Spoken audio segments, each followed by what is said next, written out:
Assalamualaikum warahmatullahi wabarakatuh. Saya Tiara Stia Yunitias NPM 19160109 kelas 4B PGSD. Di sini saya akan sedikit menjelaskan materi pada bab 12 tentang Kuntara Rajaniti atau aturan bagi ulun Lampung. Namun sebelumnya video ini saya buat sebagai tugas untuk memenuhi nilai di mata kuliah Sejarah Budaya Lampung dengan dosen pengampu Ibu Yulia Siska SPD MPD. Baiklah, langsung saja ke pembahasan yang pertama. Pendahuluan. Kitab Kuntara Rajaniti merupakan kitab yang menjadi rujukan bagi adat istiadat orang Lampung. Kitab ini digunakan hampir tiap-tiap suku Lampung, baik pepadun maupun pesisir. Sebagian para penyumbang di daerah Kota Agung mengakui kalau yang dijadikan rujukan adat istiadat mereka adalah Kitab Kuntara Rajaniti, tetapi mereka tidak memiliki manuskripsinya. Mereka menerima peraturan adat istiadat secara turun-temurun dari pemangku adat dan tua-tua sebelumnya. Mereka menurunkan kepada generasi berikutnya pun secara lisan. Sedangkan untuk di daerah Kurungan Nyawa, adat istiadat yang mereka gunakan baik dari tata cara kehidupan sehari-hari maupun secara seremonial merujuk kepada Kitab Kuntara Rajaniti yang sudah mengalami banyak revisi sesuai dengan tuntutan zaman. Selanjutnya untuk di daerah Krui yang mempunyai 16 marga, para penyimbang juga mengakui kalau Kuntara Rajaniti adalah kitab yang berlaku di sana. Hingga kini para penyimbang pun tidak tahu keberadaannya. Adat istiadat yang mereka pakai selama ini ditularkan melalui lisan secara turun-temurun. Selain Kuntara Rajaniti di pesisir Krui, juga adat istiadatnya berdasarkan kitab Simbur Cahaya yang dipakai masyarakat adat Sumatera bagian selatan. Lalu daerah Pubian Telusuku menggunakan kitab Ketaro Beraju Suku. Kitab tersebut dialih aksarakan sekaligus diterjemahkan dalam bahasa Indonesia oleh H.A. Rifai Wahid, yang dimana semasa hidupnya penerjemah mengatakan bahwa kitab tersebut juga merujuk kepada Kitab Kuntara Rajaniti.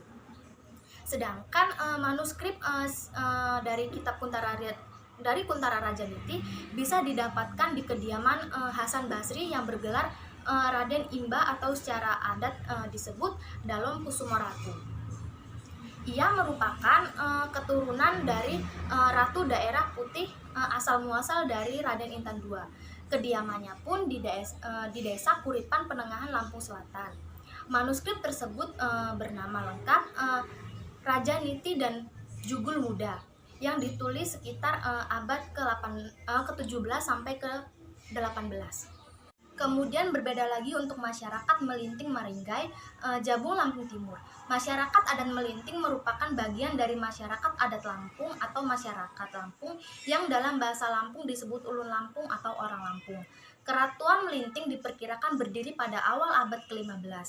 Asal muasal Keratuan Melinting berasal dari Keratuan Pugung yang sejarahnya putri Keratuan Pugung diambil oleh istri Sultan Banten. Di dalam hal rujukan tata cara dan hukum adat, masyarakat Melinting berpedoman pada Kuntara Rajaniti tentang hukum adat Keratuan Melinting revisi tahun 2015.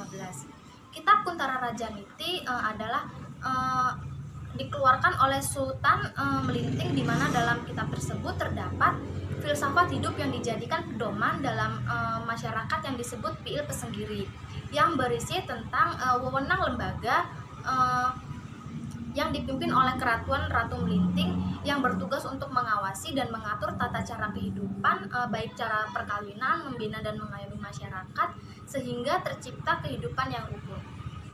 B. Kuntara Rajaniti pemahaman awal. Kuntara Rajaniti berisi aturan atau hukum etnis masyarakat Lampung dan disebut 3 hukum persoalan. Sobir Lasio 2002. Kuntara adalah peraturan bagi masyarakat Majapahit, Rajaniti bagi masyarakat Pejajaran, dan Jugul Muda bagi masyarakat Balau Lampung. Ketiga peraturan atau hukum tersebut mengandung nilai-nilai etnis, ajaran moral bagi masyarakat yang memeluk agama Islam. Naskah Kuntara Rajaniti adalah naskah perundang-undangan klasik yang memuat materi aturan pidana, perdata, dan lalu lintas angkutan barang dengan aturan tata caranya masing-masing. Kitab tersebut secara terperinci mengatur tata cara hidup masyarakat dan bernegara yang termuat dalam pasal-pasal. Selanjutnya, di dalam pasal-pasal tersebut juga diatur tata cara berperahu menggunakan air, bahkan sampai tentang tata cara seorang laki-laki bertamu ke rumah perempuan ketika suaminya tidak ada di rumah. Selanjutnya, tiap-tiap pasal tidak hanya menyangkut perintah dan larangan, tetapi juga mencakup sanksi atau hukuman bagi yang melanggar peraturan tersebut. Setiap pembahasan diatur pada bab-bab, di mana pada bab 1 pada kitab terjemahan terdapat 25 halaman yang membahas tentang kias, yang dimana kias itu adalah hal yang mesti pada hukum yang menyangkut 3 persoalan, yaitu yang pertama kuntara, yang kedua rajaniti, dan yang ketiga jugul muda. Selanjutnya pada kitab tersebut diterangkan bahwa di antara raja-raja tersebut mempunyai 3 kebijakan. Yang pertama itu adalah Parahu Sasmata dari Majapahit, yang kedua ada Raja Pangkuan Sandikara dari Pajajaran, dan yang selanjutnya ada Raja Angklangkara dari Lampung. Pada bab 2 memuat sejarah Raja Majapahit beserta keagungannya. Selanjutnya pada bab 3 menyebutkan 3 pokok hukum di antara prinsip-prinsip hukum dalam kitab Kuntara Rajaniti. Yang pertama yaitu Igama, Dirkama, dan Karina, yang dimana Igama itu adalah yang berarti hukum suatu yang nyata atau kasat mata bisa diakui keberadaannya dan kebenarannya oleh semua orang. Sedangkan Dirgama itu hati nurani, yaitu hukum-hukum yang ada pada kitab Kuntara Rajaniti sesuai dengan hati nurani. Yang ketiga yaitu Karina, yang berkaitan dengan perbuatan yang dilakukan. Dengan ketentuan 3 pokok hukum ini diterangkan bahwa hukum-hukum yang ada bisa digolongkan hukum yang bersifat nyata yaitu kuntara, hukum yang sesuai dengan hati nurani disebut rajaniti, sedangkan hukum yang berhubungan dengan sebab akibat suatu perbuatan disebut jugul muda.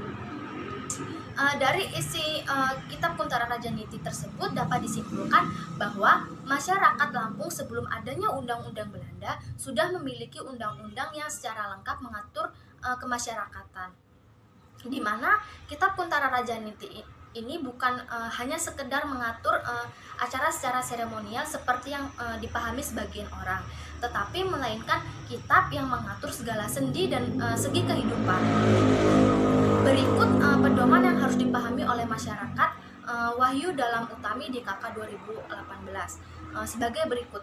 Yang pertama itu ada Senang Negeri yang mengajarkan tentang cinta, damai, bersahabat, dan bertanggung jawab. Yang kedua itu ada Ganjaran Bator yang mengajarkan tentang toleransi, semangat kebangsaan, cinta tanah air, peduli lingkungan, dan peduli sosial. Yang ketiga ada Ganjaran Bubai Punyimbang yang mengajarkan tentang religius, menghargai prestasi mandiri dan disiplin. C. Piil Pesenggiri, modal budaya dan strategi identitas. Piil Pesenggiri sebagai kehormatan menjadi bagian identitas masyarakat Lampung dan tidak bisa dilihat semata-mata sebagaimana yang tertera dalam kitab Kuntara Rajaniti, yang dimana kitab Kuntara Rajaniti adalah kitab yang berisi tentang tuntutan moral yang menjadi pedoman masyarakat Lampung.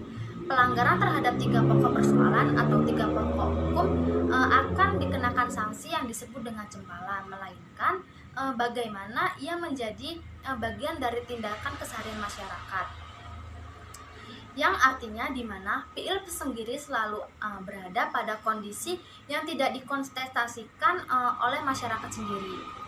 Di dalam struktur sosial internal masyarakat Lampung memposisikan bahwa anak laki-laki tertua secara istimewa di dalam keluarga atau punyimbang. Anak punyimbang itu adalah istilah yang diberikan kepada anak laki-laki tertua di dalam keluarga, adalah dasar kontestasi yang dibangun sejak dini antar anak di dalam keluarga yang menjadi dasar terjadinya kontestasi dalam struktur internal Ulun Lampung. Keistimewaan yang diberikan kepada anak laki-laki tertua itu seperti gelar, kekayaan dan hak berbicara dalam adat, dan hak istimewa yang membuat anak laki-lakinya berupaya melebihi saudaranya.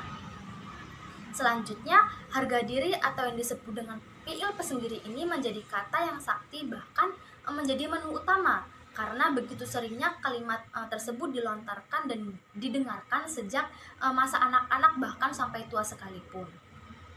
Selanjutnya, Piil Pesenggiri juga seolah menjadi benda atau senjata untuk berhadapan dengan orang lain, di mana Piil Pesenggiri juga merupakan tradisi yang direka cipta dan dimodifikasi dari nilai lama yang dimaknai sebagai identitas baru dan merupakan bagian sejarah dari pengalaman individu yang kolektif etnis Lampung menjadi penduduk asli Lampung, yang dimana sesungguhnya inti dari Piil Pesenggiri ini merujuk pada harga diri atau kehormatan ulun Lampung yang terdiri atas dignity atau Piil Pesenggiri, kerahmatan atau nemui nyimah, nama besar atau julu adok, serta kemampuan berbaur dengan semua orang itu, nengah nyapur, dan gotong royong yang biasa disebut dengan sakai sembayan. Dari kelima unsur tersebut merupakan nilai yang melingkupi hampir semua aspek kehidupan ulun Lampung, dari ritual kelahiran hingga kematian, yang dimana Piil Pesenggiri juga dapat dikategorikan sebagai hukum adat ulun Lampung, dimana karena ada dan selalu dipakai dalam semua aktivitas sosial, baik dalam perkawinan sebagai inti budaya Lampung maupun menyelesaikan berbagai sengketa yang biasanya dipicu oleh tanah, perempuan, atau pembuatan gelar-gelar adat. Selanjutnya, nilai-nilai Piil Pesenggiri ini yang dipandang sebagai undang-undang yang tidak hanya sekedar berupaya pemikiran atau konsep, melainkan juga sebagai sistem nilai yang dirujuk dan diintegrasikan oleh masyarakat.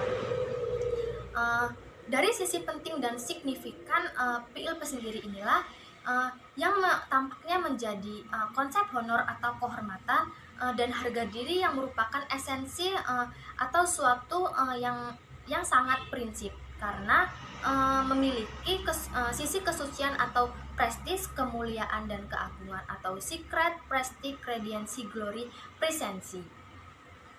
Selanjutnya, nilai yang terdapat dalam Piil Pesenggiri ini juga dapat diolah sehingga merupakan modal budaya dan simbolik dalam ranah kontestasi dengan pendatang. Dari pemaknaan dan redefinisi terhadap Piil Pesenggiri yang nilai-nilainya dikembali atau invensi terhadap tradisi menunjukkan bahwa yang pertama, Piil Pesenggiri bukanlah produk yang statis tetapi bersikap konseptual, dikonstruksi ulang sebagai resistensi secara halus terhadap dominasi pendatang. Yang kedua, produk dan produksi Piil Pesenggiri sebagai becoming identity menjadi titik balik dan model eksistensinya sebagai ulun Lampung dalam berkontestasi. Yang ketiga, redefinisi Piil Pesenggiri merupakan hasil dari interaksi dengan pendatang dalam ruang waktu yang tidak dapat dipisahkan dari habitus ulun Lampung, dan sebagai identitas Piil Pesenggiri harus diolah dan dijadikan modal sesuai dengan habitus mereka. Yang keempat, strategi ulun Lampung dengan merespon pendatang melalui nilai Piil Pesenggirinya dalam hubungan multikultur dapat dijadikan model dalam hubungan antar etnis di Indonesia. Demikianlah sedikit materi yang dapat saya sampaikan dan saya jelaskan. Semoga bermanfaat dan berguna. Dan apabila ada salah kata dan pengucapan, saya mohon maaf. Saya akhiri. Wassalamualaikum warahmatullahi wabarakatuh.